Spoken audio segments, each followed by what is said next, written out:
بسم اللہ الرحمن الرحیم یرفع اللہ الذین آمنوا منکم والذین اوتوا العلم درجات صدق اللہ العظیم صلو علی الحبیب الصلاة والسلام علیکہ یا سیدی یا رسول اللہ وعلی آلکہ واصحابکہ یا سیدی یا حبیب اللہ الصلاة والسلام علیکہ یا سیدی یا رسول اللہ وعلی آلکہ واصحابکہ یا سیدی یا حبیب اللہ۔ تمام حمد و ثنا مدح و ستائش اس مالک لم یزل کے لیے جو خالق کائنات بھی ہے اور مالک شش جہات بھی۔ اللہ جل وعلا کی حمد و ثنا کے بعد حضور نبی اکرم شفیع معظم رحمت عالم صلی اللہ علیہ وآلہ وسلم کے حضور ناز میں نیاز منیوں کا خراج پیش کرنے کے بعد جملہ وارثان مسند تدریس و قابل تکریم اساتذہ کرام وعلماء کرام اور مہمانان ذی احتشام، السلام علیکم ورحمۃ اللہ وبرکاتہ۔ اللہ تبارک و تعالی نے قرآن مجید کے اندر ارشاد فرمایا یرفع اللہ الذین آمنوا منکم والذین اوتوا العلم درجات، یعنی اللہ تم میں سے ان لوگوں کے درجے بلند کر دے گا جو ایمان لائے اور جنہوں نے علم حاصل کیا۔ خود حضور پر نور صلی اللہ علیہ وآلہ وسلم نے متعدد مواقع پر اور مختلف پیراؤں میں علم و حکمت کی ترغیب دلائی ہے۔ مثال کے طور پر چند احادیث نبویہ صلی اللہ علیہ وآلہ وسلم اس حقیقت کو واضح کرنے پر درج کی جاتی ہیں۔ حضور صلی اللہ علیہ وآلہ وسلم نے ارشاد فرمایا طلب العلم فریضۃ علی کل مسلم و مسلمۃ، یعنی علم کو طلب کرنا ہر مسلمان مرد اور عورت پر فرض ہے۔ حضرت انس رضی اللہ تعالی عنہ سے روایت فرماتے ہیں کہ نبی پاک صلی اللہ علیہ وآلہ وسلم نے فرمایا کہ جو شخص دین کی طلب کے لیے نکلا گویا وہ اللہ کی راہ میں جہاد کرنے والا ہے، اور یہاں تک کہ وہ اپنے وطن واپس لوٹے۔ اہل اسلام کے اس دور ترقی اور موجودہ تہذیب یورپ کے درمیان جو اصولی اور بنیادی فرق معلوم ہوتا ہے وہ یہ ہے کہ مسلمان کی ترقی کی بنا خدا پرستی اور اطاعت خداوندی پر رکھی گئی، اور موجودہ تہذیب و ترقیات کی تہ میں مادہ پرستی، شکم پروری اور اطاعت نفس کار فرما ہے۔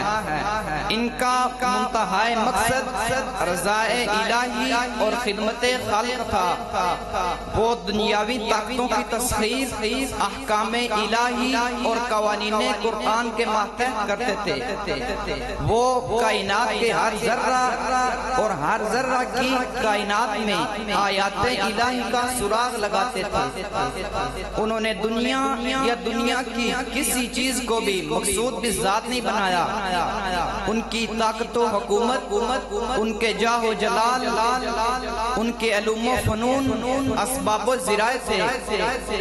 معرفت کردگار، عبادت پروردگار کے بخلاف اس مغربی تہذیب و تمدن کی بنیاد چونکہ مادہ پرستی پر رکھی گئی تھی، اس لیے الہاد و دہریت افراد جماعت کے رگ و پے میں سرایت کر گئی۔ اس قسم کی تہذیب کا لازمی اور قدرتی نتیجہ قوانین فطرت سے جنگ، خالق و مالک سے بغاوت اور احکام الہی کی خلاف ورزی کے سوا اور کیا ہو سکتا ہے؟ مسلمان جب تک اسلام کی صاف اور سیدھی راہ پر چلتے رہے تو اس وقت تک ظاہری مانوی ہر قسم کی سربلندیوں اور سرفرازیوں سے خود بھی مالا مال ہوتے رہے اور نوع انسان بھی ان کے فیوز و برکات سے مستفیض ہوتی رہی۔ لیکن جب انہوں نے دین کا دامن چھوڑا تو فضل الہی نے ان کا ساتھ چھوڑا، برکتوں اور عزتوں نے ان سے منہ موڑا، ان کے علوم و فنون، ان کی زبردست طاقتیں اور فلک بوس عمارتیں، ان کا جاہ و جلال، ان کے علوم و فنون کچھ کام نہ آئے، سب چھین لیے گیا۔ اور مذکورہ بالا موازنہ سے ہم اہم نتیجہ یہ نکالتے ہیں کہ مسلمانوں کو نہ دین کے بغیر دولت و ثروت سرنگوں ہونے سے بچا سکتی ہے، نہ طاقت و حکومت، نہ دین کے ہوتے ہوئے فقر و فاقہ انہیں سربلند ہونے سے روک سکتے ہیں، نہ بے سر و سمانی و بے بسی اور نہ ہی اکثریت و اقلیت کا مسئلہ ان کی راہ میں حائل ہو سکتا ہے۔ اور وہ حقیقی اسلام جس کی آج ساری دنیا متلاشی اور محتاج ہے، اگر وہ کہیں موجود ہے تو قرآن کریم میں، احادیث نبویہ صلی اللہ علیہ وآلہ وسلم میں، سیرت طیبہ میں، صحابہ کرام کی پاک زندگیوں میں۔ لہٰذا اشد ضرورت اس امر کی ہے کہ مسلمان قرآن کریم کو سمجھیں اور اس پر عمل کریں، سیرت طیبہ سے مستفیض ہوں، صحابہ کرام کی پاک زندگیوں کو اپنے لیے مشعل راہ بنائیں۔ حضور صلی اللہ علیہ وآلہ وسلم نے فرمایا، جس میں امانت نہیں اس میں ایمان نہیں، جس سے دیانتداری اور امانت کی جو بے حد اہمیت اسلام میں ہے وہ ظاہر ہوتی ہے۔ اور حدیث شریف میں صاف صاف نظر آتا ہے کہ اصلی مسلمان وہی ہے جو اپنے تمام معاملات میں سچا ہو، امانت دار ہو، ایماندار ہو، وعدے کا پکا ہو۔ حضور صلی اللہ علیہ وآلہ وسلم نے فرمایا، ہر دین کا ایک خاص خلق ہوتا ہے اور اسلام کا خاص خلق جہاد ہے۔ ایک اور موقع پر ارشاد فرمایا کہ حیا بھی ایمان کی شاخ ہے۔ مسلمان نہ تانا دیتا ہے، نہ لعنت بیچتا ہے، نہ دغا بازی کرتا ہے اور نہ ہی کسی کو گالیاں دیتا ہے۔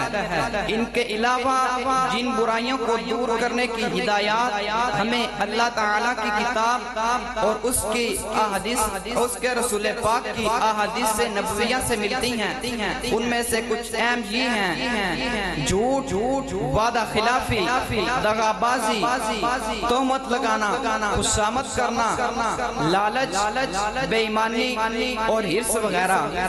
لیکن اب دور حاضر میں ضرورت اس امر کی ہے کہ جملہ بیان کی گئی تمام برائیوں کو اپنے قریب نہ پھٹکنے دیا جائے، اور آج کی اس عظیم الشان تقریب سعید کا یہی لائحہ عمل بھی ہے اور وقت کی اہم ترین ضرورت بھی اور دین اسلام کا حسن بھی۔ انہی کلمات خیر کے ساتھ اپنی گفتگو کو مکمل کرتا ہوں اور آپ سے اجازت چاہتا ہوں۔ دعا ہے کہ مالک توفیق عمل سے نوازے، وما علینا الا البلاغ المبین۔